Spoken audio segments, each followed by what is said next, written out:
안녕하세요. 오늘도 사연 살롱을 찾아주셔서 감사합니다. 저는 29살 여자입니다. 이런 곳에 글을 쓰기엔 조금 나이가 어린가 싶은 생각이 들어 사연을 적기까지 정말 여러 번 망설였어요.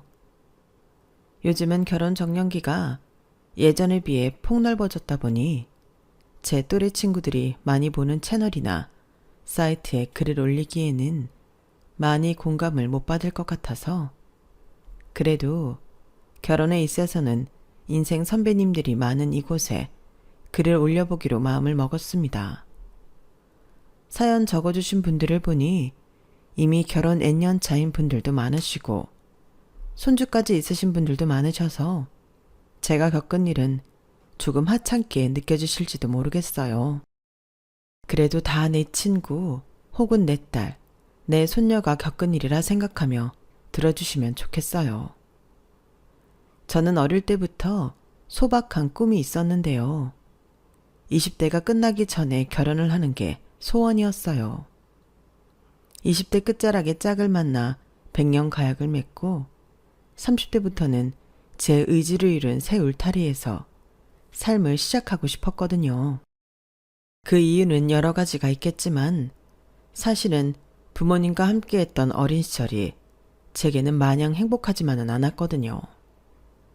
그래서 탈출구를 찾았던 것 중 하나가 결혼이었던 것 같아요. 부모님은 제가 어릴 때 많이 싸우셨고 집에 있으면 늘 불안하고 지치는 마음에 저는 고등학생 때부터 독립을 꿈꿨어요. 대한민국에서 가장 빨리 성공하는 방법은 공부를 열심히 해서 좋은 대학에 가는 거라고들 하던데 저희 집은 형편이 그리 좋지 못해서 저를 공부 쪽으로 밀어줄, 사교육시켜줄 돈도 없었고 저 또한 공부에 크게 흥미가 없다 보니 그쪽으로는 잘 안 되겠다는 판단이 진작에 들었어요. 그래서 집에 있는 시간을 줄이고 용돈은 직접 벌어 쓰고자 하는 취지로 고등학생 때부터는 동네 카페에서 아르바이트를 시작했는데 그곳이 프랑스 디저트를 공부하신 사장님이 계시는 디저트 전문 카페였어요. 처음에는 별 생각 없이 용돈벌이 목적으로 다녔지만 가게에서 직접 디저트를 만드는 사장님을 볼 때마다 멋있다는 생각이 들더라고요.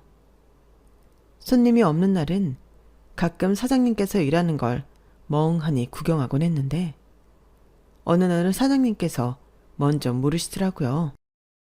너도 빵 만드는데 관심이 있어 보인다. 아, 사장님이 일하시는 모습이 멋있어 보여서요. 전문적이시고 부러워요. 그럼 너도 배워볼래? 네? 제가요? 너 하고 싶은 거 없어서 고민이라며. 나한테 배워서 내 밑에서 일 좀 하든지. 그래도 돼요? 가르쳐 주시면 저는 너무 감사하죠. 나도 제자를 길러보고 싶다는 생각은 늘 했었으니까. 대신 나도 공짜로 가르쳐 주겠다는 건 아니야. 내 밑에서 적어도 5년은 일해라. 그럼 다 가르쳐 줄게. 당연하죠. 가르쳐 주신다는데 뭐든 할게요. 감사합니다, 사장님. 정말 감사합니다. 저는 그때 사장님의 제안이 아직까지도 제 인생에 내려온 한 줄기 구원의 빛이었다고 생각해요.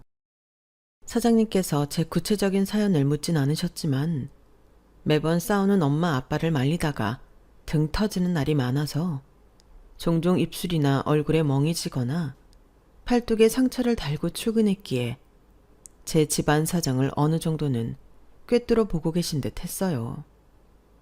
저한테 하고 싶은 게 없냐고 물어도 늘 없다고만 하니 제가 걱정이 되셨던 모양이에요. 사장님의 그 따뜻한 오지랖 덕분에 그때부터 제 인생에 목표가 생겼죠. 사장님께 일을 열심히 배워서 언젠가는 제 가게를 차리는 거였어요. 사장님은 5년이라는 시간 동안 아주 기초적인 베이킹부터 직접 유학까지 다녀와서 배운 기술들까지 아낌없이 제게 퍼부어 주셨어요. 솔직히 말하면 저는 아예 무보수로 일을 해드리고 싶은 지경이었지만 사장님이 그러면 너무 허덕이지 않냐고 배려해 주셔서 받던 시급의 절반값은 꼬박꼬박 쳐주셨어요. 수업료로 치더라도 너무 싼 가격이었죠. 한 번도 생각해 본 적 없었던 제빵은 제게 너무나도 적성이었어요. 빵 굽는 냄새가 배어있는 공기의 달콤함도 좋았고 집중을 하는 동안에는 잡생각이 날아가 마음의 평화와 안식이 찾아오는 일이 제겐 너무나도 즐겁더라고요. 가게 문을 닫고 나서도 사장님은 제가 충분히 연습할 수 있도록 공간을 내주셨어요. 그래서인지 정말 저도 제 가게 같은 마음으로 일했어요. 가게에 애정을 갖고 외국에서 오래 살다 오신 사장님께서는 잘 모르시는 SNS 홍보법도 그때그때 트렌드에 맞게 알려드리면서 가게는 더더욱 잘 되었죠. 그렇게 제가 26살쯤 되었을까요? 사장님께서는 독립을 제안하셨어요. 네가 내 밑에 들어와서 일한 나이가 18이었으니까 벌써 8년이나 같이 일을 했다. 그중에 알바만 했던 기간을 빼도 벌써 6년이 넘었어. 남들은 대학교 갈 시간에 대학도 안 가고 열심히 배웠으니 이제는 독립을 하고도 남는 시기라고 생각한다. 아이, 아직 제가 독립하려면 멀었죠. 아직은 자금도 많이 부족하고. 자금은 네 퇴직금도 내가 챙겨줄 거고 그동안 보수 덜 받은 걸 내가 다 모아뒀으니 걱정 말고 보태 쓰렴. 나도 내 제자가 직접 차린 가게가 보고 싶어서 그래. 사장님께서는 제가 그동안 덜 받고 일했던 알바비를 한 푼도 안 쓰고 다 그대로 모아두셨더라고요.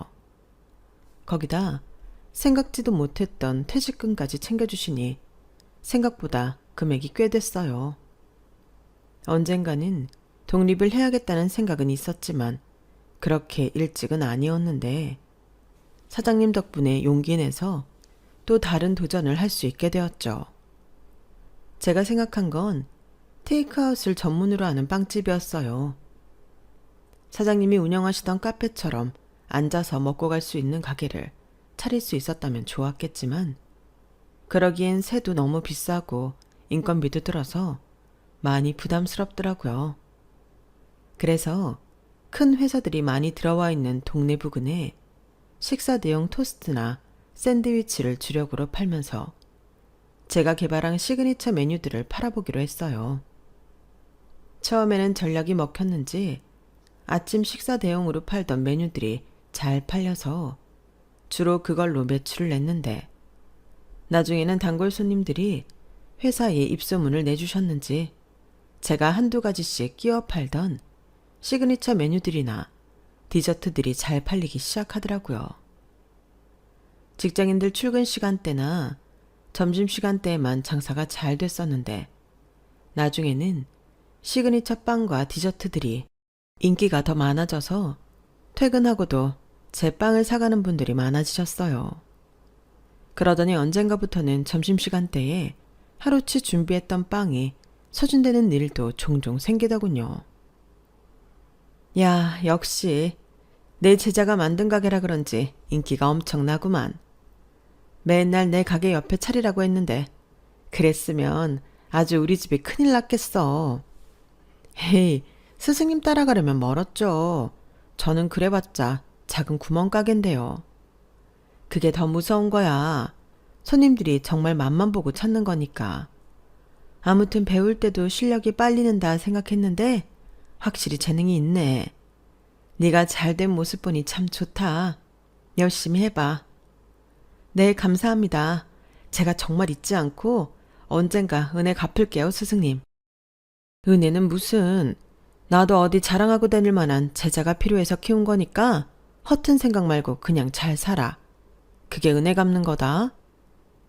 말씀은 그렇게 나무라듯 하셨지만 가게를 둘러보시는 스승님은 기분이 정말 좋아 보이셨어요.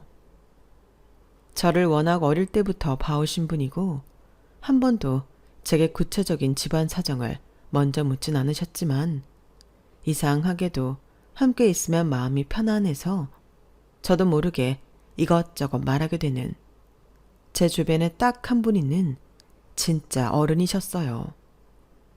나중에 들어보니 애가 착하고 성실하긴 한데 꿈도 없고 목표도 없고 그렇다고 집안에서 신경 써주지도 않는 것 같아서 마음이 많이 쓰였다고 하시더라고요. 저대로 컸다간 인간 안 되겠다는 생각이 들어서 괜찮은 청소년 한번 쭉 알바생으로 쓰면서 가르쳐보자 싶었다고 하셨어요. 가게가 잘 될 때마다 스승님이 제일 생각나는 건 어쩔 수 없더라고요. 제 성공의 절반 이상이 스승님 덕분이었으니까요. 매출이 잘 나온 달은 생각날 때마다 선물도 보내고 퇴근하고 스승님네 카페에도 자주 놀러 갔어요. 제 성공을 진심으로 축하해 주는 건 스승님 뿐이었어요.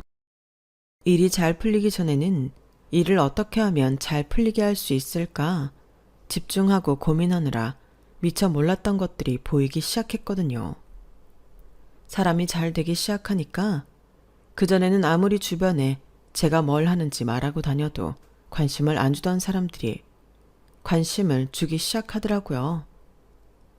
가게를 차리고 나서는 경제적으로 독립이 가능해져서 집을 나와 자취방을 구했는데 부모님은 그때부터 제가 돈이 생겼다고 생각하신 건지 그제서야 제가 하는 일에 관심을 갖기 시작하더라고요.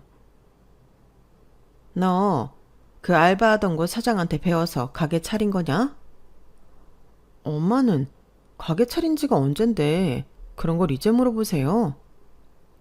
아니, 난 네가 알바나 하다가 헛된 꿈 꾸고 대출받은 줄 알았지. 사고나 안 치면 다행이라 생각했는데 집을 나간다 하니 그래도 돈이 좀 되나 싶어서. 가게는 좀 잘 되나 보지? 저를 한 번도 그렇게 반짝이는 눈으로 봐준 적 없던 엄마께서 눈을 빛내면서 물어보시는데 그때부터 이유 모를 불안감이 엄습해서 저도 모르게 거짓말이 튀어나왔어요. 그렇게 잘 되는 건 아니고요. 그냥 제 입에 풀 칠할 정도는 돼요. 아, 그래? 뭐 적자만 아니면 됐지. 열심히 해봐. 요즘은 1인 가게 내서 잘 되는 사람은 엄청 잘 되더라. 가게 차리는데 도움은커녕 제가 뭘 하고 다니는지 관심도 없던 부모님이 저러시니 좀 기가 막히더라고요. 부모님뿐만 아니라 친구도 마찬가지였어요. 저는 대학도 안 갔고 고등학교 때도 막판에는 베이킹 배우고 일한다고 바빠서 친구들과 보내는 시간이 확연히 적었거든요. 그래서 제가 남아있는 친구는 딱 한 명 있었어요. 중학교 3학년 때 만나서 같은 고등학교로 올라가면서 쭉 친했던 친구였어요. 그 친구네 집도 저희 집안과 분위기가 좀 비슷한데 수학여행 때 어쩌다 단둘이 이야기 나누게 되었다가 서로의 사정을 깊숙이 알게 된 계기가 되어서 저에 대해 누구보다 제일 잘 알고 있는 친구가 되었어요. 그때는 감수성도 한참 예민할 나이고 아무리 노력해도 나아지지 않는 환경 때문에 우울하고 불안한 날들을 보내고 있던 터라 저와 처지가 비슷한 친구가 있다는 게 참 큰 위안이 되었던 것 같아요. 그건 아마 친구도 마찬가지였을 거예요. 저희는 누구보다 서로가 잘 되길 응원해주며 자랐지만 사실은 서로의 불행에 약간의 위로를 받고 있었던 것 같아요. 나만 이렇게 힘들게 살고 있지 않구나. 그런 생각으로 이루어진 싸구려 위안을요. 어릴 때는 워낙 둘 다 미숙했고 그렇게라도 위안을 받지 않으면 그때의 상황을 헤쳐나가기가 버거웠던 것 같아요. 저도 학생 때야 그런 생각을 했다지만 크면서 제 할 일 찾고 바쁘게 살다 보니 그런 감정은 금방 휘발되고 친구와 저 둘 다 정말 잘 됐으면 좋겠다는 마음만 자연스럽게 남게 됐죠. 이제는 둘 다 과거의 상처에 그만 발목 잡혔으면 하는 마음이 컸다고 해야 할까요? 친구도 처음엔 제가 베이킹을 배워보겠다고 했을 때 저를 누구보다 지지하고 응원해주고 지켜봐줬지만 막상 제가 잘 되는 것 같으니 태도가 조금 변하는 것 같았어요. 지연아, 우리 만난 지 너무 오래된 거 아니야? 가게 차리고 더 바빠진 것 같아. 보고 싶다. 만나야지. 맞다. 내가 연락한다는 게 정신없어서 깜빡했네. 언제 시간 괜찮아? 안 그래도 나 평일에 연차 한번 쓸까 했거든? 너 평일에도 시간 돼? 보통 평일 장사를 했나? 아, 우리 가게가 직장인 손님이 많아서 보통 평일 장사기는 한데 3시 이후로는 괜찮을 것 같아. 그때 만날래? 3시? 가게를 그렇게 빨리 닫아서 장사가 돼? 아, 전에 말했던 것 같긴 한데 잘 기억 안 나지?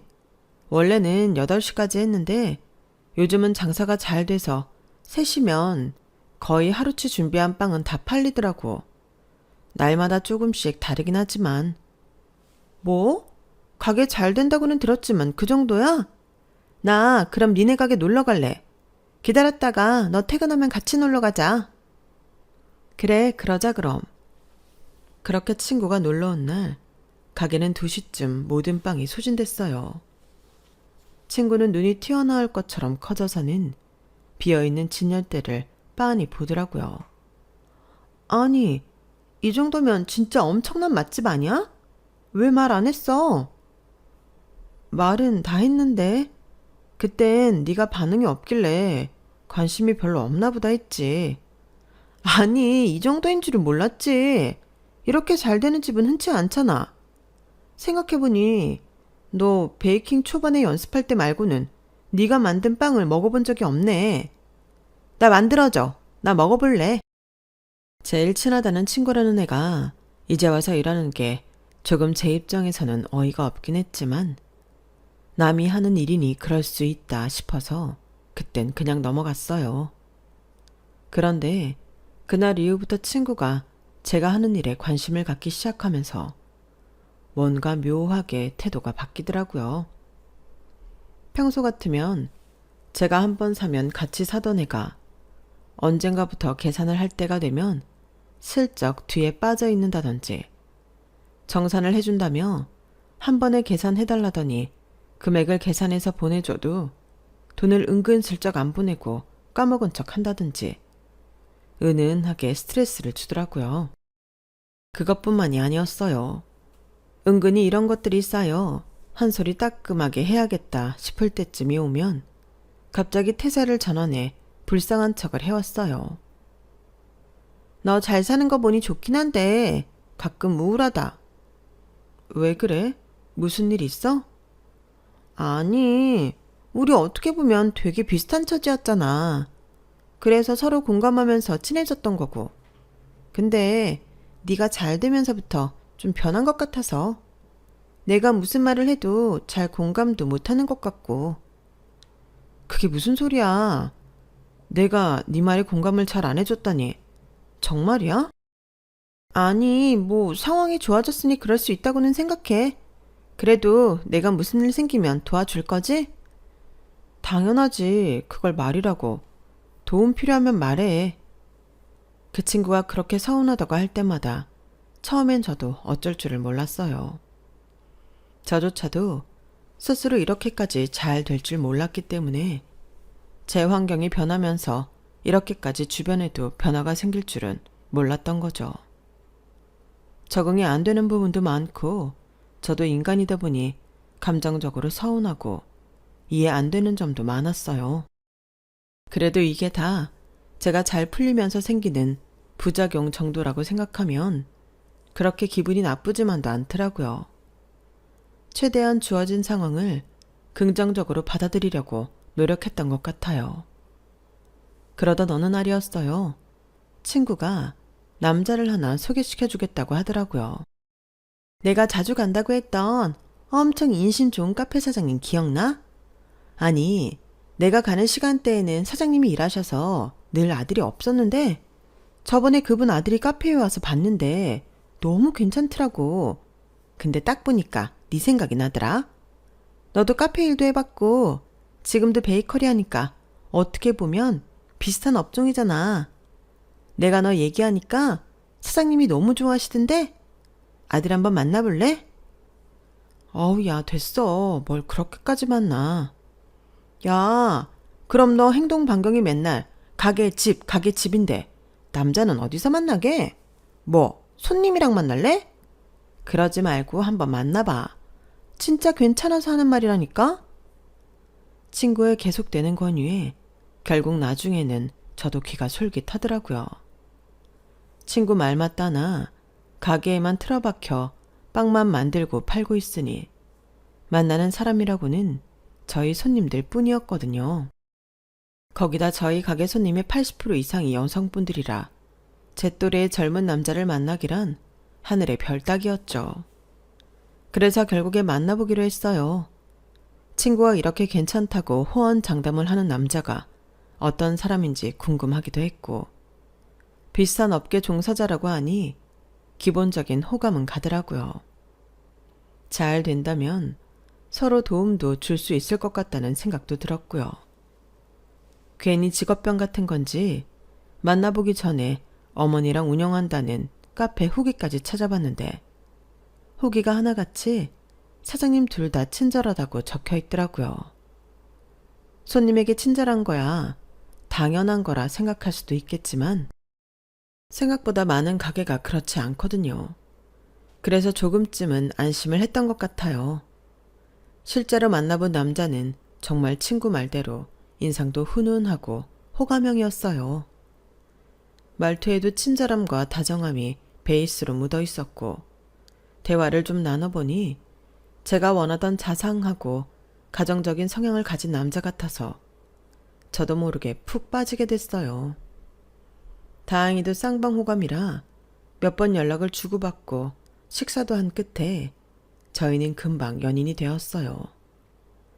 둘 다 자영업을 하는 거다 보니 바빠서 자주 만나지 못했지만 만나면 일 얘기도 하고 피곤한 날은 아무것도 안 하고 같이 쉬기만 해도 힐링이 되더라고요. 서진아, 정말 고맙다. 네 덕분에 정말 잘 만나고 있어. 그러니까 내가 둘이 잘 어울린다고 했잖아. 내가 이렇게 촉이 좋다니까. 너 맨날 좋은 남자 얼른 만나서 시집가 버리고 싶다고 노래 불렀잖아. 내가 그 꿈 이루게 해주려고 애썼다. 아, 그랬었지. 나도 나이가 들긴 했나 봐. 까먹고 있었네. 일하느라 바빠서 그동안 연애 생각도 없었다 보니까 네 덕분에 다시 생각이 나네. 기왕 이렇게 된 거 지금 만나는 사람이랑 쭉 잘 만나서 결혼까지 가봐봐. 뭐 나도 그랬으면 좋겠지만 사람 일이라는 게 또 어떻게 될지 모르는 거니까. 어머, 얘 좀 봐. 남자친구가 들으면 서운하겠다. 정 고민되면 우리 사장님 한번 만나보고 결정을 하든지. 사장님이 얼마나 좋은 분인데. 너 그런 시어머니 다시는 못 만난다? 그래, 뭐 천천히 생각해 볼게. 남자친구를 소개시켜준 건 고마웠지만 가끔은 친구의 과도한 관심 때문에 부담스럽기도 했어요. 그럼에도 잘 만났던 건 남자친구가 제 말이라면 껌뻑 신용도 하는 다정한 남자였기 때문이었고요. 친구 말대로 정말 제가 꿈꾸던 남자였고 언젠가 결혼을 한다면 꼭 이런 남자랑 하고 싶었죠. 연애를 시작한 지 1년쯤 되었을 쯤부터 저도 모르게 남자친구에게 의지를 많이 하게 되더라고요. 그동안은 스스로의 힘으로 도전하고 이뤄내고 버텨왔다면 의지할 곳이 생기니 마음이 든든하고 외롭지가 않더라고요. 그렇게 마음이 깊어지던 중 1주년 하고도 100일이 되었을 때 남자친구에게 청혼을 받았어요. 그때가 28의 끝자락이라 문득 잊고 있던 꿈이 떠오르더라고요. 30살이 되기 전에 제 가정을 꾸리겠다는 그 꿈이요. 그때쯤 저는 제가 잘 되니 자꾸만 돈을 빌려달라고 하는 부모님 때문에 스트레스를 받고 있어서 더더욱 결혼하고 싶은 마음이 커져 있던 상태였어요. 그래서 묻지도 따지지도 않고 청혼을 승낙했죠. 나를 반년 뒤로 잡고 제가 29이 되는 해에 결혼을 하기로 약속했어요. 식장 들어가기 전까진 모르는 게 결혼이라지만 막상 남자친구와 결혼 약속을 하고 나니 정말 새 가족이 생긴 기분이더군요. 남자친구네 카페에도 자주 놀러가며 예비 시어머니께도 얼굴 도장을 찍으며 좋은 관계를 이어나가기 시작했죠. 자기야, 근데 자기는 어떻게 이렇게 빵이랑 쿠키를 맛있게 만들어? 나도 열심히 만든다고 만드는데 왜 이런 맛이 안 나는지 모르겠어. 왜? 오빠네 가게 빵도 맛있던데? 저번에 가져와서 같이 먹어봤잖아. 괜찮던데? 그냥 괜찮은 거랑 줄 서서 먹는 가게랑은 차원이 다르지. 우리도 직접 만든 건데 손님들은 어디서 떼온 건 줄 알더라. 얼마 전에는 리뷰에 악플도 달렸어. 다 좋은데 빵 맛이 별로라고. 여기서 베이커리 사 먹지 말라고. 뭐라고? 그런 악플 달릴 정도는 절대 아니야. 그런 말에 너무 속상해하지 마. 악플 하나하나에 휘둘리다 보면 결국 방향을 잃더라. 나도 먹어봤잖아. 안 괜찮았으면 이런 말 하겠어? 나 나름 줄 서서 먹는 가게 사장이잖아. 내 말 믿어봐. 그래도 나도 발전을 하고 싶어서 그래. 요즘 가게 매출도 자꾸 적자 겨우 메우고 엄마도 걱정이 많으셔. 혹시 나한테도 비결 좀 알려주면 안 돼? 레시피 그대로 쓰지는 않을게. 우리 가게 좀 살려보려고. 그런데 그건 조금 곤란해. 이건 100%내 아이디어로 만든 레시피도 아니고 나 가르쳐 주신 스승님 계신데 그분이 쓰시는 레시피도 들어가 있어서 어차피 나처럼 빵 전문점도 아니고 커피에 곁들일 만한 베이커리 하는 건데 너무 그렇게까지 스트레스 받지 마. 커피가 맛없다는 것도 아닌데 뭘. 어차피 사람 입맛 다 못 맞춰. 하루는 남자친구가 곤란한 부탁을 하기에 거절을 했지만 끊임없이 부탁을 해오는 통에 동종업계 종사자로서 마냥 외면하기가 힘들더라고요. 그래도 레시피 공유는 가르쳐주신 스승님에게도 못할 짓이라는 생각이 들어서 결국 저희 가게 빵을 콜라보 형식으로 남자친구네 카페에 일정 수량 저렴한 가격에 공급해주는 걸로 합의를 봤어요. 저로서는 약간의 손해를 감수하면서 도와준 거였죠. 덕분에 그걸로 홍보도 좀 되고 남자친구네 카페 매출도 반짝 뛰었어요. 다른 사람이었다면 절대 그렇게까지는 도와주지 않았겠지만 앞으로 제 가족이 될 사람들의 가게라고 생각하니 발벗고 나서서 도와주고 싶더라고요. 같이 잘 되는 게 저에게도 좋은 일이니까요. 그렇게 좋은 마음으로 도와주고 있던 어느 날이었어요. 결혼 준비를 하면서 집 이야기를 하는데 남자친구가 생각지도 못한 얘기를 꺼내더라고요. 자기야, 혹시 우리 가게 세 좀 내줄 수 있어? 어? 갑자기 그게 무슨 소리야? 요즘 카페 잘 되지 않아? 세 못 낼 정도로 힘들지 않잖아, 이제. 아무리 저희 가게가 잘 된다고 하더라도 아직은 오래된 가게도 아니었고 부모님도 주기적으로 이런저런 이유를 대며 돈을 빌려가서는 안 갚고 계시던 상황이라 제 수중에 남의 가게 세를 아무런 부담 없이 내줄 만큼 돈이 많지는 않았거든요. 게다가 남자친구네 카페가 있는 건물은 번화가, 중심지 위치 좋은 곳에 있어서 보나마나 세가 장난 아니게 높을 게 뻔했어요. 아니, 우리 가게 얼마 전까지 적자만 겨우 면했던 거 알잖아. 자기가 도와줘서 좀 나아지긴 했지만 사장이 둘이라 수익도 나눠야 해서 아직 형편이 많이 안 좋아. 자기가 그래도 우리보다 형편은 나으니까 몇 달만 도와주면 금방 수익 회복해서 갚을게. 조금만 신세지자. 어? 내 형편 대충 알면서 무슨 그런 소리를 해. 차라리 반반이면 모를까. 나 혼자는 힘들 것 같아. 그리고 난 도와줄 수 있는 만큼 도와준 것 같은데? 에이, 그렇게 말하면 좀 서운하지. 우리가 그렇게 레시피 좀 공유해달라고 했는데 영업 비밀이라고 끝까지 안 알려줬으면서. 그러게, 우리가 좀 알려달라 할 때 알려줬으면 여기까진 안 왔을 거 아니야. 우리 이제 곧 결혼도 할 건데 카페 잘 되면 당신한테도 좋은 거 아니야? 솔직히 나도 그렇고 엄마도 그렇고 당신 너무 이럴 때 선 그으니까 야속하더라. 내가 왜 그런지 다 설명해 줬잖아. 나 혼자 개발한 게 아니라니까. 만 연구는 사실 가게마다 다 다르게 스스로의 특색이 있는 거지. 내 레시피도 스승님이 알려주신 거에서 약간 차별화를 둔 거야. 그런데 지금 오빠랑 어머니가 그렇게 연구할 시간이 있어? 난 없어 보이는데. 내 레시피 갖다 쓸 거면 내 가게는 특색이 없어지잖아. 사람들이 같은 맛이면 빵이랑 커피 다 앉아서 먹고 갈 수 있는 곳을 선호하겠어? 테이크아웃을 선호하겠어? 우리 가게들이 서로 위치가 그렇게 먼 것도 아닌데 당연히 우리 쪽 매출이 저조해지겠지. 아무리 가족이어도 지킬 건 지켜줘야지. 내가 도움을 아예 안 준 것도 아니고 그런 소리 듣기엔 나도 억울해. 나도 우리 가게 좀 손해보면서까지 도와준 건데.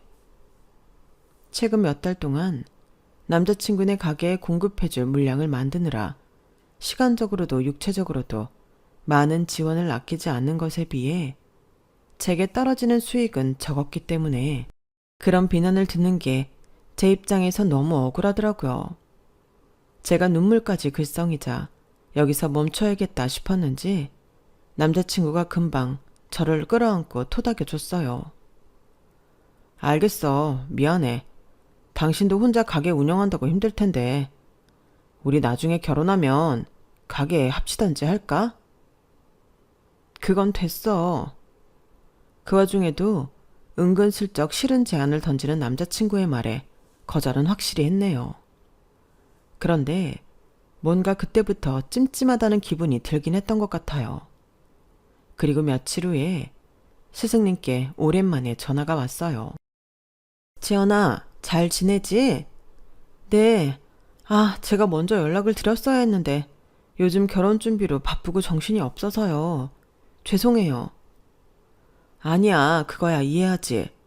그런데 다른 게 아니라 너 결혼한다는 사람 말이야. 그 사람 가게에서 네 빵을 판다길래 얼마 전에 그 동네에 갈 일이 있어서 그 카페에서 약속을 잡았었거든. 거기 여 사장님이 너네 시어머니 될 사람 맞지? 네, 맞아요. 그런데 그게 왜요? 스승님 입에서 나온 말은 충격적이었어요. 스승님이 친구분과 약속을 잡은 그날 카페에서 주문을 하려고 보니 저희 시어머니 친구분들이 와서 수다를 떨고 있다고 하시더라고요. 스승님이 그분들 옆 테이블이셨는데 시어머니가 일하시는 동안 그분들끼리 이야기한 내용을 어쩌다 보니 엿듣게 됐는데 도저히 그냥 지나칠 이야기가 아니라서 저에게 연락하셨다고 했어요. 여기 빵이 쟤네 며느리네 빵이라며? 맛있긴 엄청 맛있네. 왜 줄 서서 먹는지 알겠다. 그러게. 그 기집애는 그냥 카페 합쳐서 여기 와서 빵이나 만들지. 왜 자기 가게를 굳이 하겠다고서는. 아무튼 요즘 애들이 억세긴 억세. 자기도 사장 소리 듣고 싶은가 보지. 누가 시댁에서 종노릇이나 하고 싶겠어. 그래도 걔가 돈은 많다니까 아들님이 팔자는 핀 거지. 이번에 며느리 아니었음 새도 못 냈을 뻔했다더라. 이 집안 식구들은 어떻게든 뭐 며느리한테 비를 붙어서라도 살아남네. 아무튼 내 친구라지만 대단하긴 해. 그니까 며느리만 불쌍하지. 이 집안 돈줄로 쓰일 미래 같은 건 꿈에도 모르고 있겠지. 솔직히 내 딸 같았으면 이런 돈밖에 모르는 집구석에 시집 오는 거 뜯어 말렸어. 모르니까 못 뜯어 말리는 거지. 지금은 살살 구슬르고 있다잖아. 아들 시켜서 레시피 뺏어오려다 실패해서 지금 여기서 빵들만 파는 거래. 와, 진짜? 그래도 며느리가 아주 바보는 아니네. 나중 가면 모르지 어떻게 될지. 대충 이런 내용들을 엿들었다고 하셨어요. 저는 듣고도 믿기지가 않아서 쉽사리 대답을 못하겠더라고요. 정말이에요? 확실히 제 얘기가 맞는 거죠? 나도 처음엔 긴가민가 해서 친구랑 대화도 멈추고 들었어. 그런데 빵 얘기하며 거기 사장님이 일 끝나고 그 테이블에 앉아서 우리 며느리 어쩌고 하면서 이야기하는 거 보니까 아무리 봐도 맞는 것 같더라고. 혹시나 싶어서 사진도 찍어왔어. 이 사람 맞지? 스승님이 보낸 사진 속엔 친구분들과 즐겁게 웃고 있는 시어머니가 계셨어요. 전화를 끊고 나서는 정말 착잡하더라고요. 제 결혼 소식을 저희 부모님보다도 기뻐해 주신 게 스승님이었어요. 괜히 저런 말씀을 하실 분도 아니었고 확실하지도 않은 얘기를 하실 분은 더욱 아니었어요. 하지만 너무 받아들이기 힘든 이야기를 들으니 사람 뇌라는 게 자꾸 저도 모르게 좋은 쪽으로 합리화를 시키려고 노력을 하더라고요. 스승님이 저를 위해 전해주신 말을 의심하는 건 아니지만 말이라는 게 뉘앙스가 아다르고 다른 거니까 뭔가 분명 다른 뜻이 있었을 거라는 생각을 했어요. 돈 잘 버는 며느리가 있다고 하니 친구분들이 시기를 해서 괜히 저런 말씀을 나눈 걸 수도 있고 여러 가지 경우의 수가 떠오르더라고요. 그래도 결혼은 신중해야 하는 만큼 의심의 끈은 놓지 않았어요. 그런데 그날로부터 그리 머지않아 진실이란 건 결국 밝혀지더라고요. 스승님께 그 말을 들은 후부터 괜히 시댁이 더 신경 쓰여서 더 자주 찾아뵈었거든요. 뭔가 꼬투리 생길 게 보이면 바로 파혼을 하기 위함이었죠. 부모님에게 늘 발목 잡히고 시달리고 있는 것만 해도 힘든데 저야 한순간 잘못된 선택으로 인해 그런 식구를 더 늘리고 싶진 않았거든요. 그런데 그렇게 자주 찾아뵀음에도 시댁에서는 이상한 기운이 전혀 없었어요. 전처럼 늘 저를 따뜻하게 대해주셨고 제게 뭔가를 더 바라거나 하는 기색도 전혀 없으셨죠. 그래서 저도 모르게 시간이 지날수록 긴장을 좀 늦췄던 것 같아요. 그러던 중에 결혼식 날짜는 2주 전까지 바짝 다가왔어요. 그래도 스승님이 하셨던 말씀이 내심 마음에 계속 가시처럼 남아있어서 결혼 직전에 파혼하는 각오는 늘 하고 있었어요.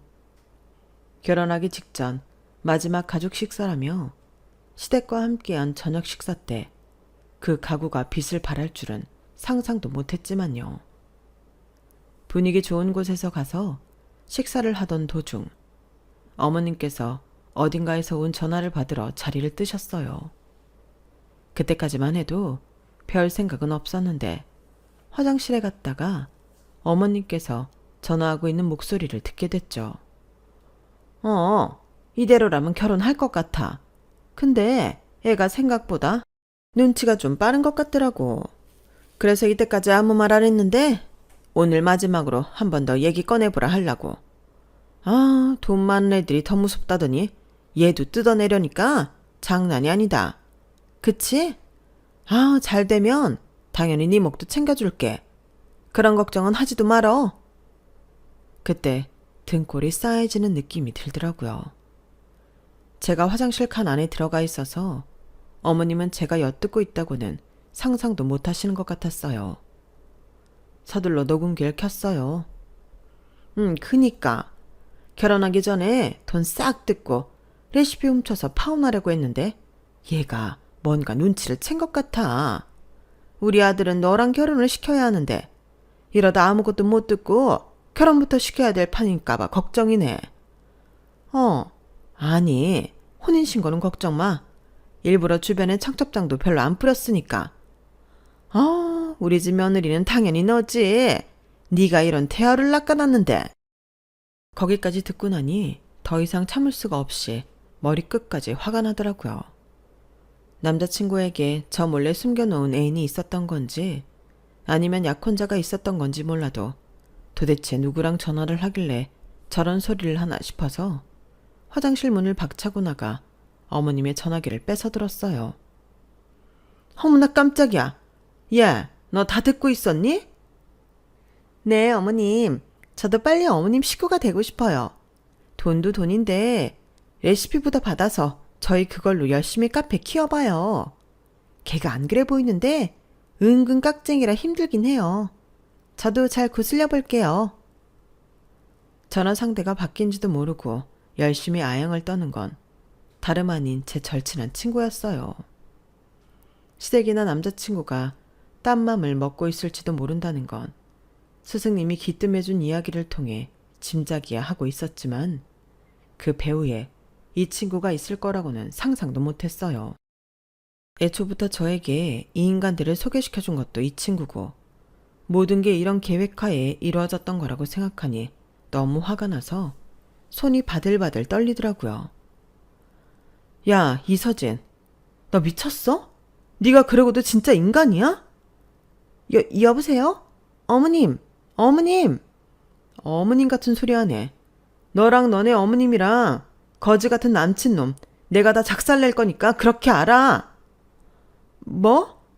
지연아, 그게 아니라. 전화를 끊고 저는 전화기를 어머님 가슴팍에 던져버렸어요. 사색이 돼서 저를 붙잡는 어머님 손길을 제대로 뿌리쳤죠. 저 지금 어머님 대화하신 거 이거 다 녹음했어요. 그동안 제빵 받아다가 장사하는데 재미 좀 보셨죠? 남이 피땀 흘린 노력 뺏어서 자기 욕심 채우려던 채우가 어떻게 되는지 제가 똑똑히 보여드릴게요. 저는 바로 식사하던 곳으로 가 먹고 있던 밥상을 엎을까 하다가 그건 겨우 참고 제 가방을 갖고 나와버렸어요. 남자친구가 영문도 모르고 따라왔지만 헤어지자고 일방적으로 통보한 뒤 차를 타고 집에 와버렸죠. 그리고는 바로 동네 카페에 글을 작성했어요. 동네에 저희 가게 빵을 받아 쓰는 카페는 거기밖에 없어서 댓글에서 얼마 안가 바로 상호명 추측을 하더라고요. 저는 같은 내용을 친구란 인간이 다니던 회사 게시판에도 올렸고 그 두 글은 금방 인터넷에서 화제가 됐어요. 증거가 없지 않냐고 난리를 치는 사람들에게는 녹음 파일이 있다고 주장했지만 법적으로 문제가 될 수 있어 올리는 건 자중하고 있었어요. 그때 누군가 저를 대신해 글을 써주셨는데 그건 누가 봐도 바로 저의 스승님이셨어요. 스승님은 저희 시어머니가 카페에서 친구분들과 나눴던 대화 내용에 대해 디테일하게 적고 저를 옹호하는 글을 써주셨더라고요. 증인이 나타난 걸 보고 증거도 없이 비난하냐며 저를 욕하던 여론은 금방 잠재워지고 그 분노가 다시 두 사람에게로 돌아갔죠. 결국 둘은 인터넷에 유명 빰찍 레시피 뺏어다 장사하려던 사기꾼 바람 커플로 신상까지 까발려졌어요. 카페명, 어느 회사 어느 부서인지 얼굴과 이름까지 밝혀졌죠. 인터넷의 힘이 이렇게 무섭더라고요. 전 남자친구는 제게 전화가 와서 제발 글을 내려달라, 좋게 마무리 지어달라고 애원했지만 전 너무 괘씸해서 절대 그럴 생각은 없어요. 다 엄마가 시켜서 그런 거지 자기 의견은 없었다. 엄마는 걔랑 결혼하라고 하는데 난 처음부터 너였다고 울면서 애원하는데 아예 흔들리지 않았다면 거짓말이었겠지만 남은 인생을 남편의 말에 휘둘려 다시는 꼴도 보기 싫은 인간들과 평생을 엮여 살고 싶진 않았어요. 아니, 사실 이런 일을 겪고도 결혼을 한다면 그게 더 미친 거겠죠. 눈 뜨고 뒤통수 맞고 코까지 베일 뻔했는데 고작 애원 정도로 제가 다시 본인과 결혼할 거라 착각했다면 저를 단단히 바보로 안 거죠. 저는 예전에도 그렇고 지금도 그렇고 스승님을 통해 또다시 구원을 받은 듯한 느낌이었어요. 틈만 나면 돈을 뜯어내려는 부모나 잘 나가니 하나밖에 없던 친구도 뒤통수 치는 이렇게 험난하고 의지할 곳 하나 없는 세상에 스승님 한 분만큼은 진심으로 저를 걱정하고 위해 주신다는 게 너무 큰 감동이었어요. 이번 일을 통해 느낀 건 100명의 적이 있어도 단 한 명 제 편이 있다면 그것만으로도 세상은 버틸만 하단 느낌이 든다는 거였어요. 이렇게 인간적으로 몹쓸 배신을 당했는데 마음이 아프지 않았다면 말이 안 되지만 그래도 금방 정신 차리고 훌훌 털고 일어날 수 있었던 건 스승님 덕분이었던 것 같아요. 제 폭로글 덕분에 신상이 까발려진 탓에 시댁이 운영하던 카페는 망한 지 오래됐고 저와 스승님이 운영하는 가게가 더 잘 되어 예전만큼 자주 뵙지는 못하지만 스승님은 평생 제가 살면서 은혜를 갚으려고 해요.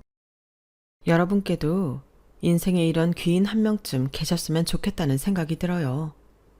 살면서 귀인을 만난다면 절대 그 인연 놓치지 말고 소중하게 잘 대해주세요. 인생에 찾아오는 몇 번의 큰 위기 속에서도 그런 귀인이 곁에 있어준다면 세상은 아직 살만하니까요. 함께 해주셔서 감사합니다. 여러분, 사연 댓글에 응원과 현명한 조언 부탁드려요. 좋아요와 구독은 저에게 큰 힘이 됩니다. 오늘도 좋은 일 가득하세요.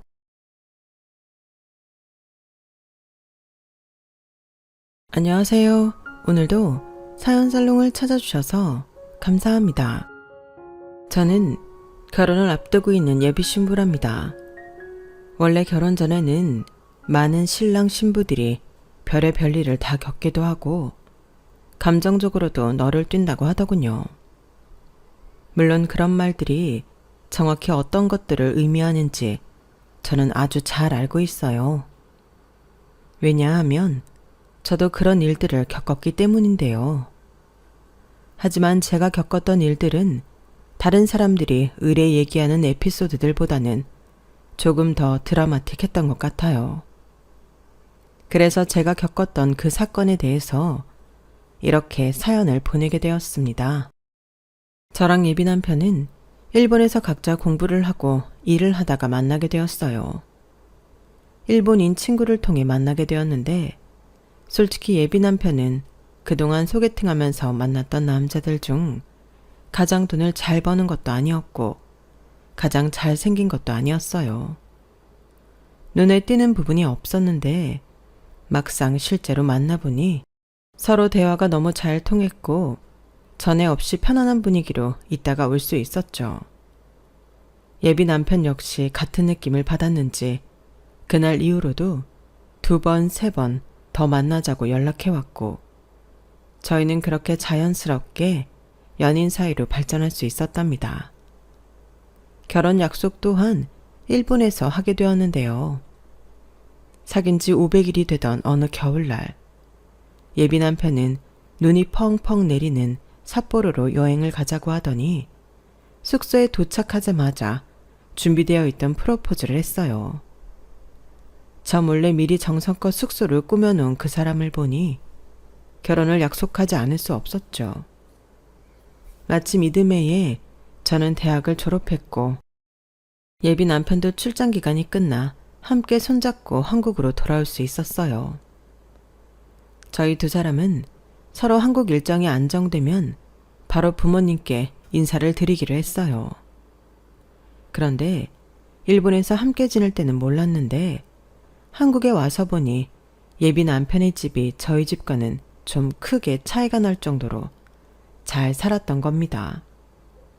저희 집도 형편이 어려운 정도는 아니었고 그래도 나름 부족함 없이 살아왔었는데 예비 남편의 집은 그 수준을 훨씬 뛰어넘는 것 같았어요. 그 사람 말로는 예전에는 잘 살았지만 지금은 평범한 정도라는데 사는 동네도 돈이 많아야 살 수 있는 동네였고 집도 2층짜리 전원주택에 사는 등 딱 봐도 평범한 집안 같지는 않았죠.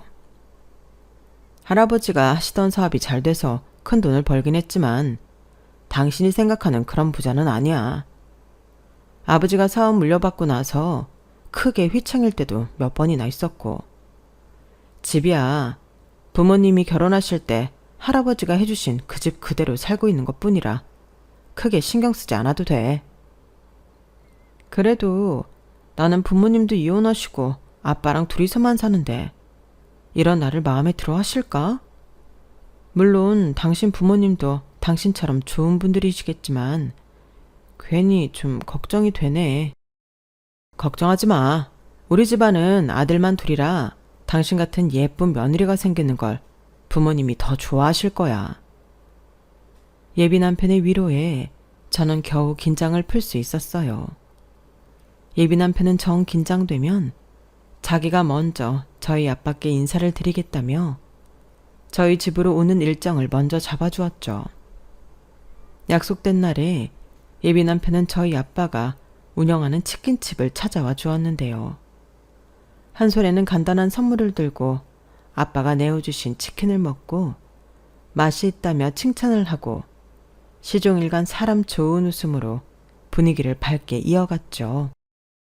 입맛에 맞을지 모르겠다만 이게 우리 집에서 가장 잘 나가는 메뉴일세. 애엄마도 연락을 해보긴 했는데 지금 한국에 없어서 아마 나중엔 상견례 자리도 잡히고 하면 그때는 일정 맞춰 입국할 수 있을 게야. 아, 어머님이랑 아직 연락하고 지내세요? 그럼 언제든지 두 분 편하실 때 제가 한 번 더 찾아뵙겠습니다. 아니 근데 아버님, 치킨이 너무 맛있는데요. 이 메뉴가 가장 잘 나갈 만하네요. 제가 원래 양념파인데 아버님이 해준 후라이드가 웬만한 양념보다도 맛있어요. 그래? 하, 참. 20년 넘게 닭만 튀기다 보니 자네 차 가져왔나? 생맥주도 한 잔 할 텐가? 대리 부르면 되죠. 이렇게 맛있는 치킨에 도저히 맥주를 안 마실 수가 없네요. 자주 오게나. 우리 사위는 내가 2마리, 3마리도 튀겨줄 수 있네. 아빠는 기분이 좋으신지 그날 예비 남편과 맥주도 한 잔 함께 하면서 즐겁게 대화를 나누셨어요. 예비 남편의 그런 모습을 보며 저도 결혼할 사람을 참 잘 만났다는 뿌듯한 생각과 함께 며칠 뒤 나도 예비 시댁 식구들을 만나면 이런 즐거운 시간을 보내야겠다는 생각을 했죠.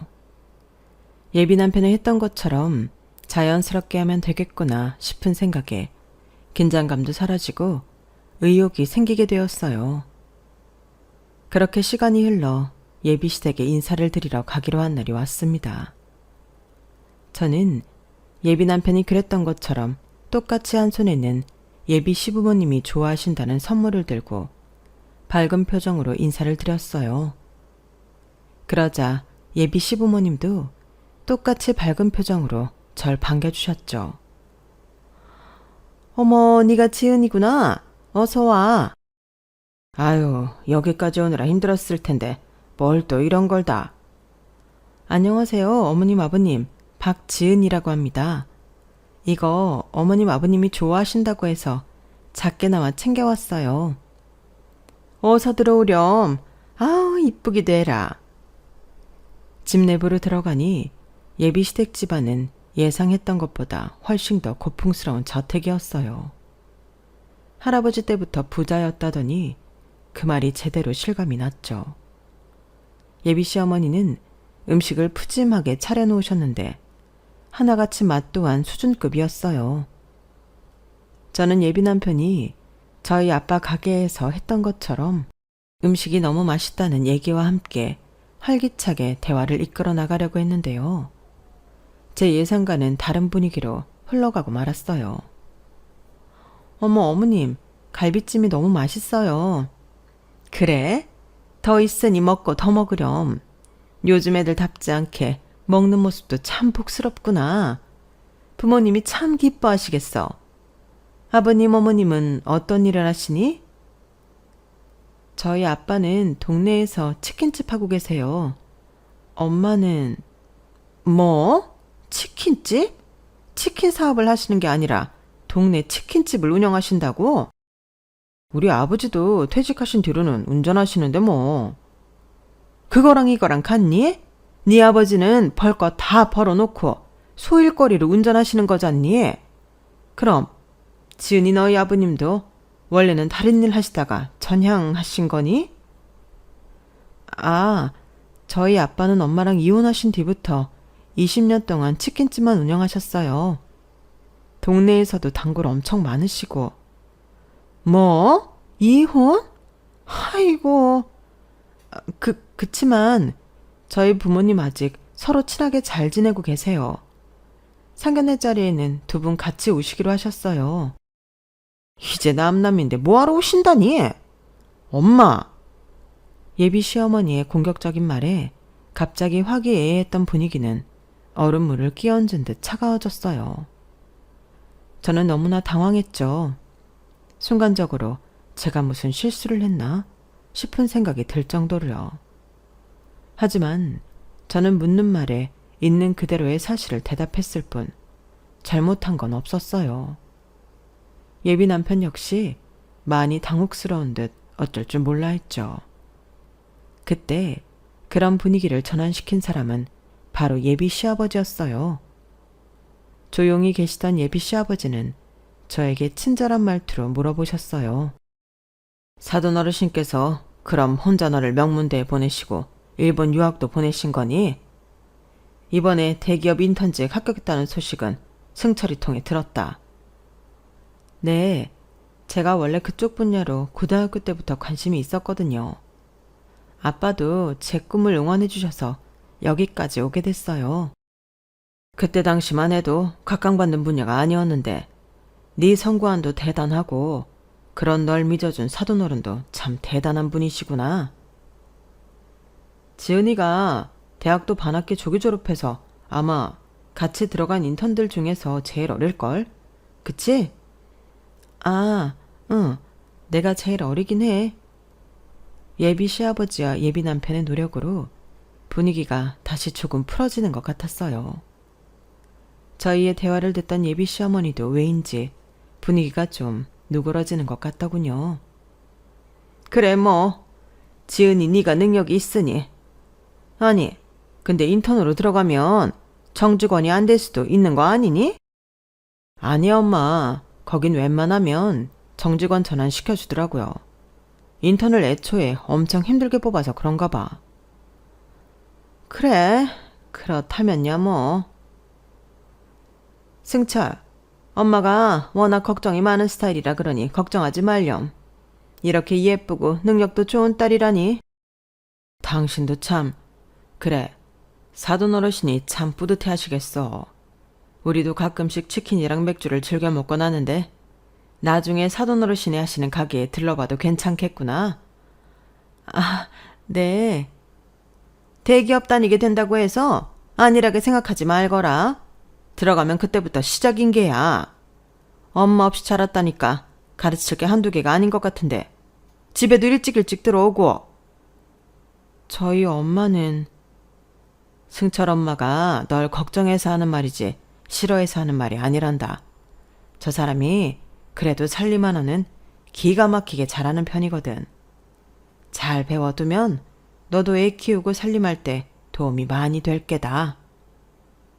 중간에 잠깐 분위기가 싸해졌던 때, 그때 예비 식구들과의 식사 자리는 어찌저찌 좋은 분위기인 것처럼 끝났어요. 하지만 저는 그날 이후로 왠지 모르게 속이 너무 답답했는데요. 예비 시어머니의 말과 행동은 누가 봐도 절 별로 마음에 들어 하시지 않는 것 같았는데 예비 시아버지가 그게 아니라고 하시니 혼란스러웠거든요.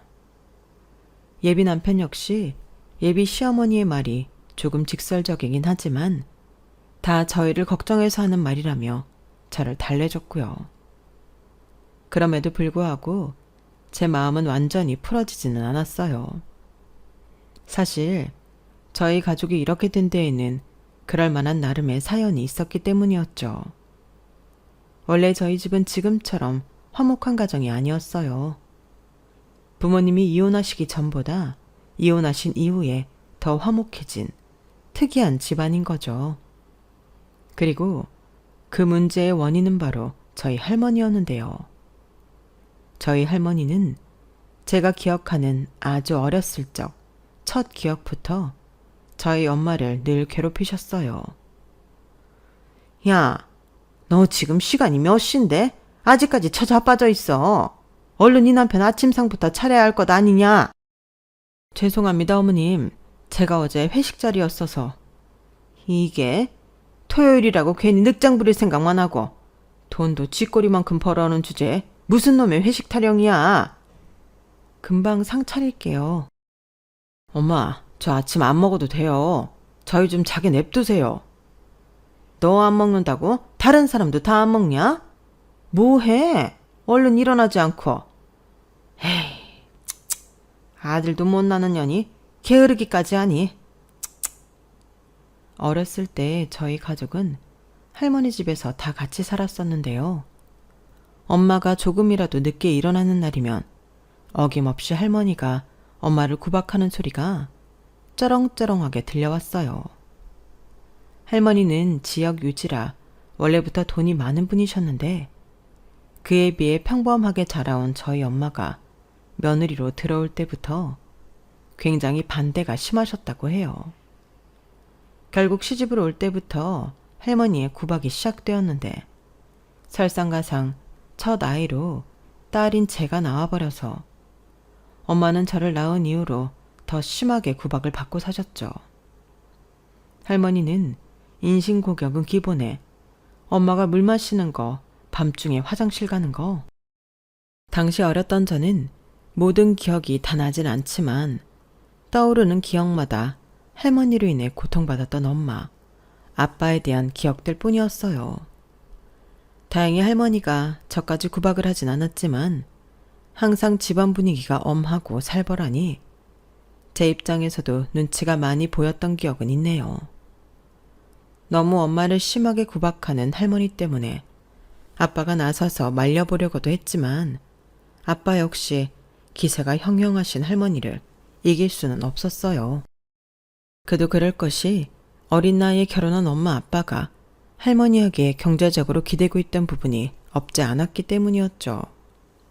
나중에 아빠를 통해서 들은 바로는 처음엔 엄마도 아빠에게 할머니를 적극적으로 말려보라고 하다가 아빠가 매번 할머니의 기세에 눌려 실패하는 걸 보고 어느 순간부터는 체념하고 셔졌다고 해요. 결국 제가 초등학교에 막 들어갔을 때 엄마는 더는 참지 못하고 이혼 서류를 들고 오셨어요. 아빠는 엄마가 내민 이혼 서류에 처음에는 완강히 이혼을 거부했다고 하는데요. 이혼이라니, 당신 나이도 있고 우리 지은이도 있는데 무슨 이혼이야. 알았어. 내가 앞으로 엄마한테 잘 얘기해 볼 테니까. 아니, 당신은 평생 당신 어머니 그늘에서 벗어나지 못할 거야. 그럴 거면 그냥 날 좀 놔줘. 난 더 이상 이 집구석에서 못 살 것 같아. 제발 부탁이야. 내가 그동안 정말 잘못했어. 정말 앞으로는 달라질게. 당신한테 함부로 하는 행동 그만하라고 내가 단호하게 얘기해 볼게. 어? 당신이 이렇게 나가면 우리 지은이는 엄마 없이 자라라는 소리야. 내가 여기서 정신병 걸리는 것보다는 차라리 그게 나을 거야. 자꾸 이런 모습 지은이한테 보이는 것도 애 정서에 안 좋아. 차라리 내가 나가서 돈이라도 맘 편히 버는 게 지은이를 위해서도 좋은 일일 거야. 어머님이 그래도 당신 손주는 안 건드리시잖아. 제발, 제발 나 좀 이 집에서 나가게 해줘. 엄마의 처절한 말에 아빠도 더 이상 말을 잇지 못하셨어요. 두 분이 우시는 소리에 거실에 있던 저도 울음이 터졌죠. 제 울음소리를 듣고 엄마가 나와서 절 안고 꺼이꺼이 통곡을 하셨던 것이 기억나네요. 결국 아빠는 이혼 서류에 도장을 찍어주실 수밖에 없었습니다. 나중에서야 할머니가 이 사실을 아시고 노발대발 하셨지만 이미 엄마는 최소한의 집만 챙겨 도망치듯 집을 나가버리신 뒤였죠. 이래서 옛말에 겉머리 짐승은 거두는 거 아니라고. 그간 먹여주고 재워준 게 얼만데 이렇게 말도 없이 도망을 가. 아주 배은망덕한 년 같으니라고. 그만하세요. 엄마 잘하신 거 하나도 없어요. 이래서 부모 없는 애는 만나지 말라고 했잖니. 경우가 없어도 정도 껏 없어야지. 남의 가정을 이렇게 파탄을 내놓고. 아, 그만 좀 하시라고요. 그만하시라고 했잖아요. 그 사람 있을 때도 제가 엄마 제발 좀 그만하라고 했잖아요. 그 사람 엄마가 내쫓은 거나 다름없어요. 알아요? 그렇게 죽을 만큼 못 살게 괴롭혀서 내쫓아놓고 이제 와서 그 사람을 탓하다니. 엄마가 그러고도 사람이에요? 엄마야말로 제 가정 파탄낸 원흉 그 자체라고요. 아빠가 그렇게 소리를 지르고 화를 내는 모습은 난생 처음 봤습니다. 할머니 역시 그런 모습을 처음 보신 건지 그때는 약간 당황하신 것 같아 보였죠. 처음으로 할머니가 남의 말에 말문이 막힌 모습이었어요. 할머니는 아빠한테는 아무 말씀도 못하시고 잠시 뒤 저에게 얼른 제 방으로 들어가라고 한마디만 하셨죠. 제가 방으로 돌아와 인형을 안고 불안하게 있을 동안 거실에서는 할머니랑 아빠가 조용히 무슨 얘기를 하는 것 같았는데 잠시 뒤 쾅 소리와 함께 아빠가 집 밖을 나가신 걸로 봐서는 대화가 잘 안 된 듯 했어요. 한동안 할머니와 아빠는 말 한마디도 하지 않고 남처럼 지내셨죠. 제가 알기로는 할머니는 이 모든 사달이 난 뒤에도 본인이 잘못했다거나 미안하다는 말은 단 한 번도 하지 않으셨어요. 덕분에 궁전같이 넓고 아름다운 할머니 집은 매일매일 감옥이나 다름이 없었답니다. 결국 아빠는 엄마랑 이혼한 지 3년째 되는 해에 자기도 더 이상 할머니와 못 살겠다면서 절 데리고 서울로 올라와 버리셨어요. 그리고 할머니가 돌아가시기 직전까지 웬만해선 고향으로 내려가지 않으셨죠. 아빠는 원래 살던 지역에서 다니던 회사도 아예 사표를 내고 올라와 치킨집을 차리셨어요. 아빠 말로는 대학을 가고 취직을 한 것도 할머니 기대에 부응하기 위해서였지. 원래는 요리를 하고 싶으셨다고 했죠. 음식에 진심이었던 아빠는 가게 문을 닫은 뒤에도 매일같이 가게에 남아 메뉴를 연구하셨어요. 할머니 집에 비하면 손바닥만한 집에서 살게 되긴 했지만 아빠랑 저는 전보다 활기차고 성실하게 하루하루를 살아갔답니다. 덕분에 저희 치킨집은 빠르게 손님들이 늘었고 옆 동네에서까지 치킨을 먹으러 오는 단골 손님들까지 생기게 되었는데요. 하지만 무엇보다 좋았던 점은 아빠가 예전보다 훨씬 자상하고 재미있는 아빠가 되었다는 거였어요. 그전에는 저랑 놀아주더라도 어딘가 여유가 없고 다른 곳에 신경이 팔려 있었던 것 같은데 서울에 온 뒤로는 마음이 편해지셔서인지 진심으로 절 돌봐주시더군요. 물론 저도 사춘기 때엔 엇나간 적도 많았고 아빠랑 싸웠던 적도 여러 번 있었는데 그럴 때마다 얼마 지나지 않아 맛있는 음식을 먹으며 화해도 하는 등 여느 가족들처럼 화목한 분위기였어요. 집안 분위기가 전에 없이 아늑하고 편안해지니 저도 할머니 집에서 나온 게 더 좋았고요. 좋은 점은 또 있었어요. 아빠랑 저는 서울에 올라온 뒤에야 엄마를 만날 수 있었거든요. 엄마도 집을 나간 이후에는 서울에서 지내고 있었는데 저희가 서울로 올라왔다는 소식을 듣고 곧바로 저를 보러 오셨어요. 3년 만에 만난 엄마와 저는 만나자마자 눈물을 쏟았고 한동안은 자주 만날 수 있었죠. 하지만 곧 엄마가 업무적으로 바빠지게 되면서 얼굴 보는 일이 드물어지게 되었어요. 이혼 후 서울에 올라와서 하시던 사업이 미국과 유럽에서 각광을 받게 되어 해외로 출장하는 일이 잦아졌거든요. 그렇지만 엄마가 틈날 때마다 절 보러 오려고 하신다는 걸 전 잘 알고 있었고 저희 가족은 오히려 서로의 삶에 집중하면서 변함없이 평화로운 일상을 보내고 있었어요. 그러던 어느 날 학교에 있던 저는 선생님의 부름에 다급하게 조퇴를 하게 되었는데요. 할머니가 돌아가셨다고 아버님께 연락 왔어. 얼른 가방 챙겨서 집으로 가보렴. 헐레벌떡 집으로 간 저는 수척한 얼굴을 한 아빠와 함께 고향으로 내려갔어요. 할머니는 돌아가신 지 3일 정도 만에 이웃 주민에게 발견되셨다고 했어요. 굳은 표정으로 운전하는 아빠였지만 제 눈에는 아빠의 마음이 많이 복잡해 보였죠. 장례식장에 도착하니 아빠의 굳어있던 표정이 그제야 풀어지면서 눈물을 흘리시더군요. 그때까지 할머니의 죽음이 실감나지 않던 저도 갑자기 실감이 나면서 눈물이 펑펑 났어요. 엄하고 잘못된 행동을 많이 하셨지만 그래도 저를 많이 챙겨주던 할머니였거든요. 다음날 급하게 연락을 받고 오신 엄마가 장례식장에 도착하셨어요.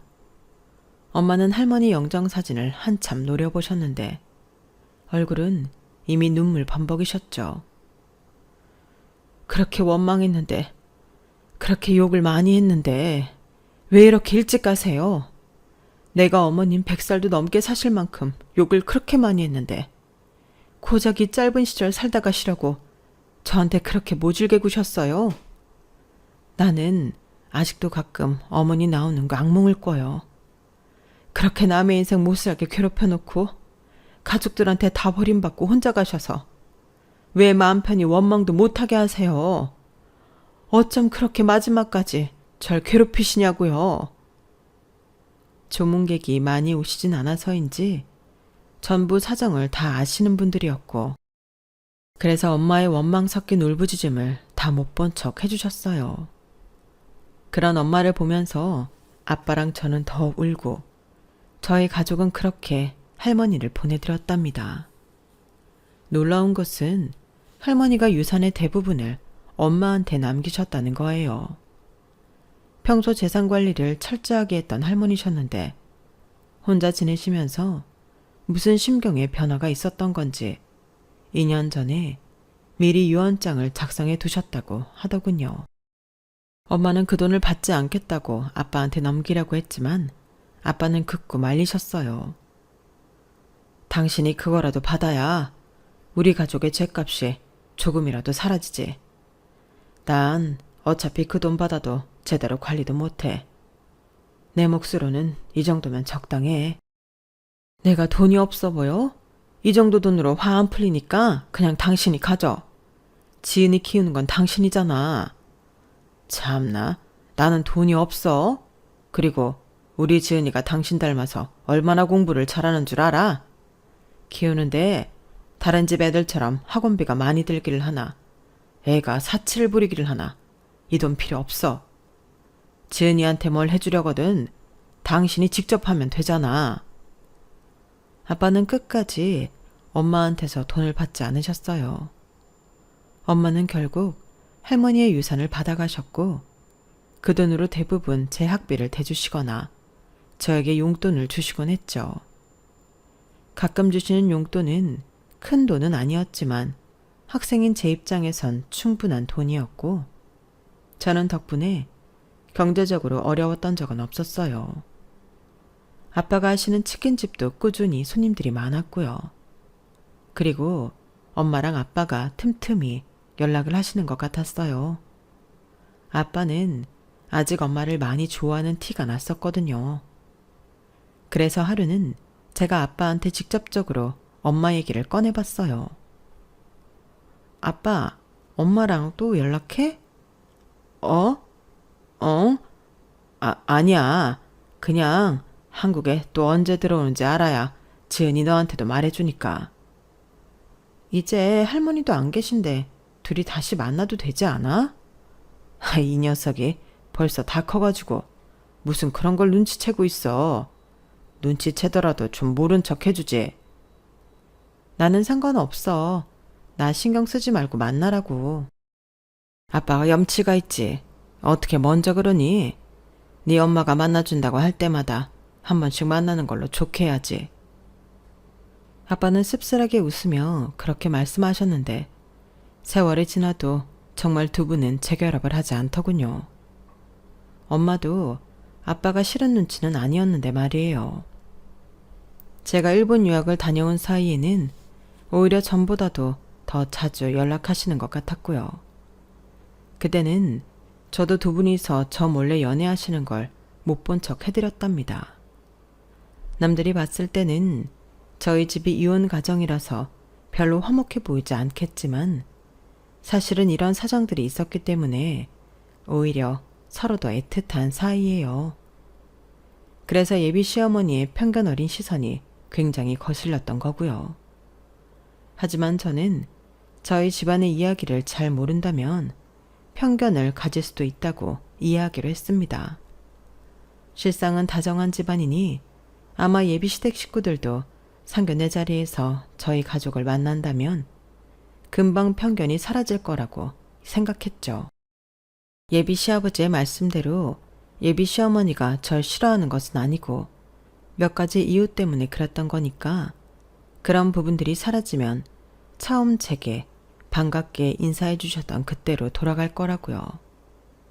그래서 상견례 날이 오기 전까지 크게 긴장하지는 않았어요. 상견례 날이 되어 저는 아빠와 함께 시간 맞춰 약속 장소에 갔어요. 저희 엄마는 그 전날 지방에 일이 있어서 내려가셨다가 KTX를 타고 올라오신다고 하셨어요. 더 이른 시간에 표를 구하지 못해 30분 정도 늦는다고 하셔서 예비 시댁 식구들께 미리 양해도 구해놨죠.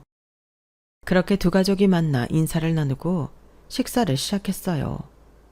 여기까지만 해도 문제가 생길 일은 전혀 없을 것 같았는데 제 예상은 보기 좋게 빗나가고 말았어요. 지은이한테 들었는데 치킨집을 하고 계신다고요? 그럼 애들 결혼 자금으로 지원해줄 여력도 없으시겠어요? 예비 시어머니가 까랑까랑한 목소리로 저희 아빠에게 저런 소리를 한 것이었죠. 그 말을 들은 아빠의 표정이 살짝 굳어졌고 식탁 위는 차갑게 얼어붙었어요. 저는 굉장히 당황했죠.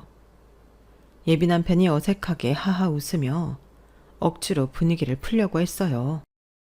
에이 엄마, 그게 무슨 소리야. 어차피 우리 신혼집도 바로 안 구하기로 했는데. 신혼집을 바로 안 구한다니?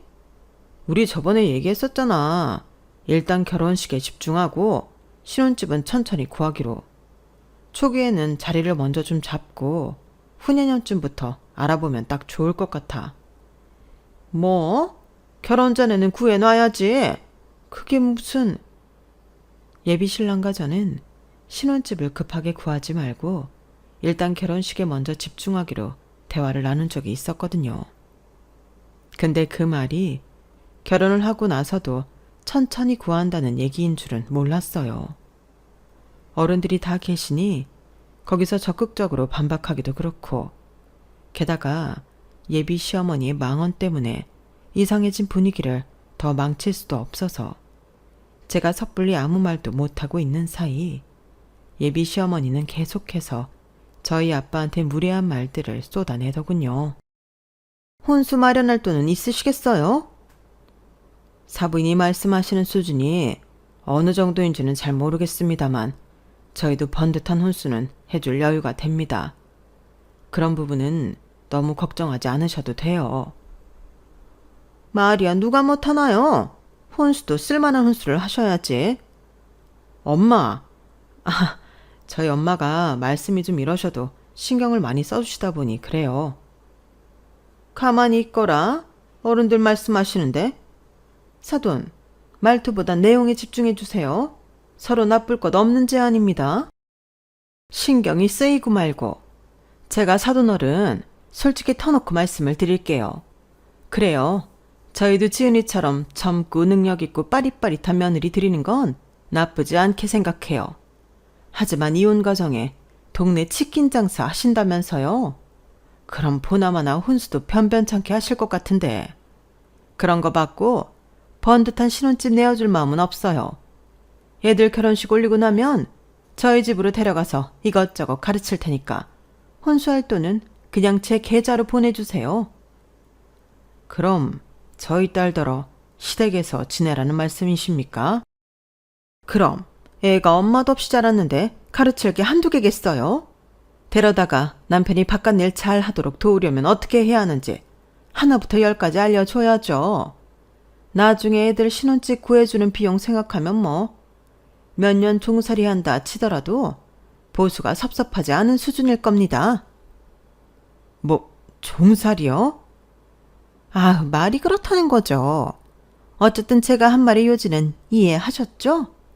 그러니 사돈 어르신도 어줍잖게 혼수 그딴 거 할 생각 마시고 한 5천 정도만 그냥 보내세요. 그 정도 돈은 있으시죠? 누가 엄마도 없이 자랐답니까? 애 엄마도 여기로 오는 중이라고 제가 분명히 말했을 텐데요. 그리고 이혼했다고 해서 저희가 지은이 부모가 아닙니까? 세상 어느 부모가 자기 자식 하녀 취급하는 집안으로 시집 보내는데 그러자 하겠습니까? 애들 결혼 얘기는 다시 생각해보는 걸로 하죠. 예비 시어머니의 언행이 도를 넘어서자 듣다 못한 저희 아빠도 언성을 높이게 되셨어요. 그런데 그 타이밍에 뒤늦게 저희 엄마가 도착을 해서 들어오셨는데요. 중요한 자리라 신경이 쓰이셨는지 엄마는 가쁜 숨을 몰아쉬면서 최대한 예의를 차리려고 하셨어요. 안녕하세요. 죄송합니다. 제가 중요한 자리에 늦게 되어서... 마침 잘 오셨네요, 사부인. 사부인과는 말이 좀 통하겠죠? 저희가 애들 결혼하고 나서 자립할 시기가 오면 그때 신혼집을 구해주려고요. 그러니 이쪽 집안에서는 혼수 따로 하실 것 없이 그냥 현금으로 5천만 주시면 될 것 같습니다. 뭐라고요? 제가 너무 갑작스러워서. 들은 그대로예요. 듣자하니 사돈내외가 이혼하셔서 지은이가 엄마 없이 컸다죠? 그러니 살림을 제대로 배웠을 턱이 있나요? 애들은 결혼하면 일단 저희 집에서 같이 살면서 제가 이것저것 가르치기로 했어요. 아닙니다. 여보 그만해. 집사람 말은 그런 뜻이 아니라. 상당히 불쾌한 말씀을 하시네요. 사람이 아무리 경우가 없어도 그렇지 이게 지금 상견례 자리에서 할 만한 언사라고 보십니까? 그것도 지금 만난 지 1분도 안 된 초면인데. 애들이야 아직 세상 물정 몰라 그렇다 쳐도 어른들끼리는 이제 서로 딱 보면 견적 나오잖아요. 이보세요. 말씀 가려하세요. 당신 그만하라니까. 나쁜 말 하는 게 아니에요. 저희도 지은이 정도면 괜찮은 며느리감이라고 생각해서 이러는 겁니다. 사부인도 괜히 체면 차리실 거 없이 편하게 생각하세요. 아무 배경 없는 며느리 우리 식솔로 받아준다는데 5천 정도면 솔직히 사부인 입장에서도 감지덕지 아니. 예비 시어머니가 한참 개념 없는 말들을 뱉어내고 있는데 벼랑간 예비 시아버지가 벌떡 일어나시더니 예비 시어머니 뺨을 엄청난 힘으로 내려치시는 겁니다. 서로 언성이 높아지면서 고조되던 분위기가 한순간에 고요해졌죠. 예비 시아버지는 새파랗게 질린 얼굴로 저희 엄마 눈치를 힐끔힐끔 보면서 예비 시어머니에게 소리를 쳤어요. 그만하라고 했잖아. 사돈네에 모셔놓고 이게 대체 무슨 망언이야. 얼른 죄송하다고 사과드려. 그 자리에 있던 모두가 놀랐지만 그 중에서도 예비 시어머니는 엄청난 충격을 받은 것 같아 보였습니다. 예비 시아버지는 거기서 그치지 않고 예비 시어머니에게 사과를 종용하셨죠. 얼른 사과드리지 못해. 당신 갑자기 왜 이래요? 당신이 나한테 알아서 얘기 잘 하라면서. 우리 회사 대표님이시라고. 얼른 사과드려. 대표님이면 뭐 어쩌라고. 당신 그 소일거리를 하는 일 그냥 때려치면 그만 아니에요? 우리가 뭐 누구처럼 돈이 없어서 일하는 것도 아니잖아요. 고작 그런 일로 나한테?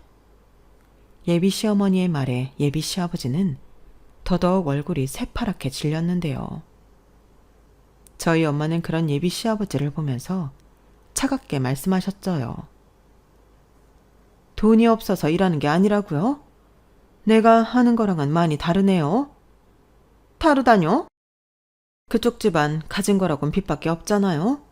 살고 있는 집도 담보로 잡혀있고 저희 회사 운전기사로 일하면서 버는 돈으로는 당장 오늘 내일 할 텐데 이런 사정을 모르고 있었어요? 엄마의 말에 예비 시댁 식구들은 전부 눈이 탁구공만큼 커져서 예비 시아버지를 봤어요. 예비 시아버지는 한마디도 반박을 못하고 땀을 비오듯 흘리고 있었죠. 당신, 저 말들이 다 사실이야? 그래서 애들 신혼집 당장 해주기 싫다고 그런 거였어? 아니, 나한테까지 거짓말을 해온 거냐고? 신용불량자라서 어디 취직도 못한다고 우리 면접관한테 빌었다길래 내가 불쌍해서 뽑아줬더니 가족들은 모르시는 모양이네. 그래도 과거에 물란하게 놀다가 꽃뱀한테 제대로 당해서 쓸데없이 돈 날리고 그런 거 반성하고 사는 줄 알고 채용했더니 만만해 보이는 사람 앞에서는 아주 딴 얼굴을 하고 앉아있고 영 못 쓸 사람이네. 황 기사님, 내일부터는 그냥 출근하지 마세요.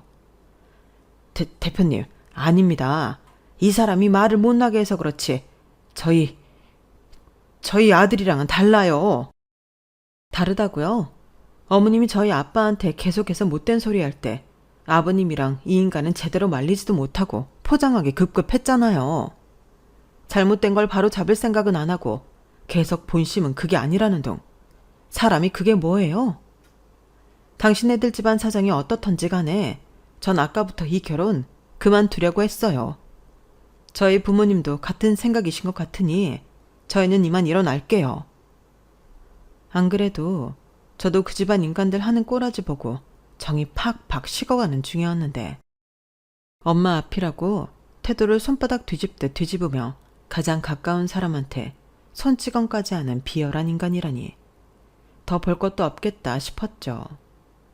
물론 이 모든 걸 그냥 지켜만 보고 있던 예비 남편놈에게도 더 이상 미련이 없었어요.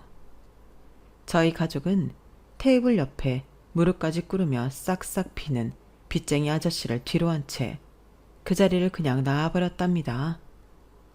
결혼을 파토내고 한동안은 예비 남편한테 연락이 많이 왔었어요. 죄다 자신이 잘못했다. 부모님도 반성하고 있다는 말들이었죠. 물론 예비 남편만 보자면 연애할 당시에는 좋았던 기억들이 정말 많았던 게 사실이에요. 하지만 저도 보고 자란 게 있어서 그런지 그런 집안의 아들이라고 하니까 있는 정 없는 정 모두 탈탈 털렸죠. 그래서인지 헤어지고 나서 많이 슬프지도 않더군요. 엄마는 정말로 바로 상견례 다음날 그 빚쟁이 아저씨를 해고했어요. 유일한 돈줄이었던 기사직을 빼앗기니 그 궁정 같은 저택이 넘어가는 건 시간 문제였죠. 지인을 통해 들었던 그 집안의 마지막 소식은 그 집 아줌마 아저씨가 이혼 절차를 밟고 있다는 거였어요. 그렇게 돈만 밝히던 아줌마였으니 같이 있어봤자 마이너스인 아저씨랑 손절치는 건 어찌 보면 예견된 일이었어요. 뭐 그러던지 말던지 전 관심이 없습니다. 왜냐하면 저는 작년부터 새로운 사람을 만나게 되었거든요. 그 남자는 엄마랑 둘이 사는 성실한 사람인데 성품도 올곧고 생각이 깊은 사람이에요. 그리고 그 남자의 어머니 역시 정말 따뜻하고 사려 깊은 분이시고요. 그분은 오히려 저희 가족의 사연을 들으시고는 제 손을 꼭 잡아주시면서 어린 나이에 네가 마음고생이 많았겠구나 라고 저를 위로해 주셨거든요.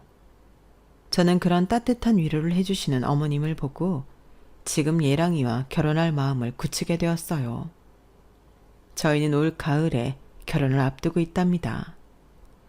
저랑 예랑이뿐만 아니라 저희 부모님도 요즘은 알콩달콩이세요.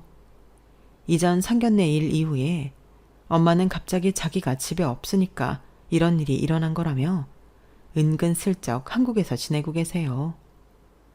저희 집 바로 옆 건물 오피스텔에서 지내시는데 하루가 멀다 하고 집으로 오셔서 식사를 하셨죠. 덕분에 아빠는 늘 입이 귀에 걸려 계시고요. 아무쪼록 이제는 두 분이 아무런 방해물 없이 잘 사시길 바라고 있습니다. 제 이야기는 이렇게 끝이 났어요. 생각해보면 저희가 살면서 미리 가까이 하지 말아야 할 사람을 피하는 것도 굉장히 지혜롭고 삶을 안전하게 해주지만 그걸 넘어서 지나친 편견을 가지고 사람을 재단하는 건 오히려 독이 되는 것 같아요. 더군다나 제가 겪었던 그 아줌마처럼 제 가족한테 똥 묻은 건 생각 못하고 겨 묻은 남들을 나무라는 그런 짓은 스스로를 위해서라도 하면 안 되는 행동인 것 같습니다. 여기까지 제 이야기를 들어주셔서 감사해요. 항상 행복하시고 내일 건강하세요. 여러분, 사연 댓글에 응원과 현명한 조언 부탁드려요. 좋아요와 구독은 저에게 큰 힘이 됩니다. 오늘도 좋은 일 가득하세요.